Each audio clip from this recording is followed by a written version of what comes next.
She gave a sandwich to a hungry old man. By morning, her entire mortgage was paid off. But who he really was left her speechless. The air was heavy with summer heat as Sarah Jenkins locked up the tiny diner she managed on the edge of town. It had been another long shift.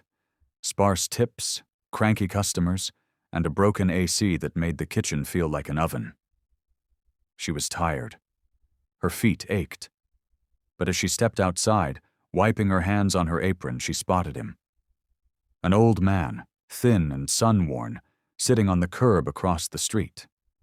His clothes were torn, his face shadowed by a frayed cap. But what stood out most was the way he stared through the diner window earlier. Not like he was judging the food, but like he was remembering what it was like to eat. Sarah hesitated. The street was empty, the world quiet. She could walk past, head home to her overdue bills and the mortgage that loomed like a storm cloud. But something in her paused. She turned back, went inside, and packed a sandwich. Roast beef, thick cut, the good bread she usually saved for paying customers, tossed in a soda and a slice of peach pie that hadn't even hit the counter yet. When she brought it over, the man looked up slowly, startled. "I saw you sitting there," she said, handing him the bag. "Figured you might be hungry." His eyes welled up, hands trembling as he took the food. "God bless you," he whispered. Sarah smiled gently. "Eat up. No strings attached." She walked away, never asking his name. She didn't know then, but that one quiet moment of kindness was about to change her entire life. That night, Sarah sat at her kitchen table, staring at a pile of unopened envelopes. Past due notices, utility bills, a final warning from the bank about her mortgage. 2 months behind, and no grace period left. She sighed, running a hand through her hair. Being kind didn't pay the bills. But still, she couldn't shake the image of that man's eyes when she gave him the sandwich. Like he hadn't been shown kindness in years. She went to bed tired, the kind of tired that settles in your bones. Morning came with no miracles. The coffee machine sputtered. Her car barely started. Another day of scraping by, but when she pulled into her driveway after work, something was off. There was a crisp white envelope taped to her front door. No name, just her address printed in neat handwriting. Confused, she peeled it off and opened it, and her knees nearly buckled. Inside was a letter, and a stamped receipt from her bank.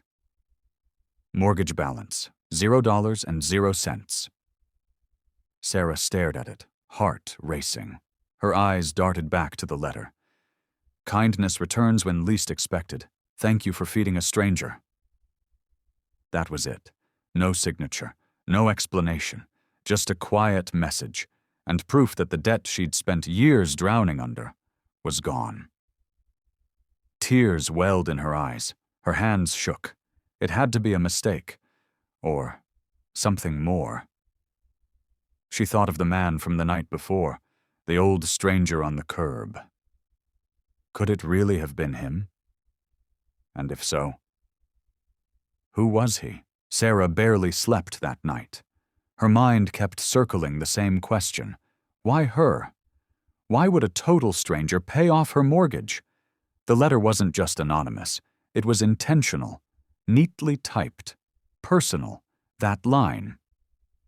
Thank you for feeding a stranger. It wasn't a coincidence.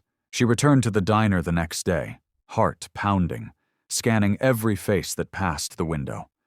The man hadn't come back. No sign of him on the curb. No familiar coat or worn-out shoes. Just the usual downtown foot traffic and the clink of coffee mugs on Formica tables. By lunch, she couldn't take it anymore. She printed out a photo from the security camera just above the diner's front door. A grainy but clear enough shot of the old man sitting alone across the street. Then, she walked to the local library, the shelter, even the gas station down the road.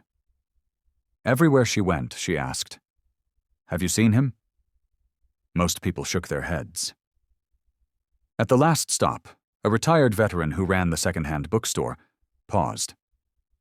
"Looks like Walt." Sarah's eyes lit up.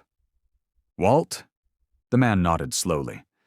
"Used to see him around the park, real quiet, real polite, but he hasn't been by in weeks." Sarah left her number, just in case he turned up. Days passed. No sign of Walt, no new letters, no answers. But then, one evening as she wiped down the diner counter, a little girl came in holding something, an envelope. "Are you Miss Sarah?" she asked. Sarah knelt down. "I am." The girl handed her the envelope. "A man gave this to my grandpa and told him to make sure you got it. He said you'd understand." Inside was a simple note. "Sometimes angels don't have wings. Sometimes they carry sandwiches." Walt. Sarah clutched the letter to her chest. She didn't need anything more. Sarah placed the note on her nightstand, rereading it like scripture. Sometimes angels don't have wings. She didn't know why it hit so hard. Maybe because, for the first time in years, someone had seen her. Not the waitress, not the single mom barely getting by. Just Sarah. The woman who gave a sandwich without expecting a thing in return. The next morning, a sleek black car pulled into the diner parking lot. Out stepped a well-dressed man in his 60s, sharp blazer, polished shoes, and a silver pin on his lapel that looked expensive. He approached the counter with purpose. "You're Sarah Jenkins?" She nodded, cautious. He smiled warmly. "I believe you knew my brother." "Walt." Sarah's heart skipped. "Is he okay?" The man gave a slow, almost reverent nod. "Walt passed away last year. He lived quietly, never liked the spotlight. But he made arrangements. He didn't trust banks or lawyers. He said, and I quote, 'You'll know who deserves it when you see her.' He slid a file across the counter. He told me to watch for a sign. A story. Your story." Sarah opened the folder. Inside were documents, legal, stamped, real. One was a deed, her name on the title. Another was a letter from a private trust, a small inheritance Walt had tucked away. Nothing flashy, just enough to breathe. "I don't understand," she whispered. The man smiled gently. "Walt was wealthy once. Quietly. He lost most of it. Didn't care. Said people were more valuable than money ever was. He used to sit across from this diner every week, wondering if kindness still existed." He paused. "And then, you brought him a sandwich." Months had passed. The mortgage was gone. The bills caught up. But more than anything, the weight had lifted. Sarah still worked at the diner, still poured coffee and smiled at regulars. But now she had something she hadn't felt in years: security, peace, purpose. She started a small board by the front counter. "Walt's Wall," she called it. Anyone could tack up a note, leave a few bucks for someone's meal, or write something kind for a stranger to read. "Pay it forward," the sign said, "because you never know who's watching." It grew fast.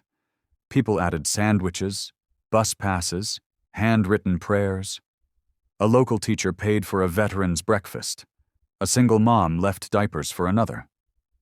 And every time someone asked Sarah why, she simply smiled and said, "Because kindness finds its way back." On what would have been Walt's birthday, she placed a roast beef sandwich in a paper bag, slipped in a slice of peach pie, and set it outside on the same curb where she'd once found him. No one picked it up. But she liked to believe he saw it. And maybe somewhere, another person would find a reason to believe that in a world full of noise and struggle, a simple act of kindness can echo farther than you'll ever know.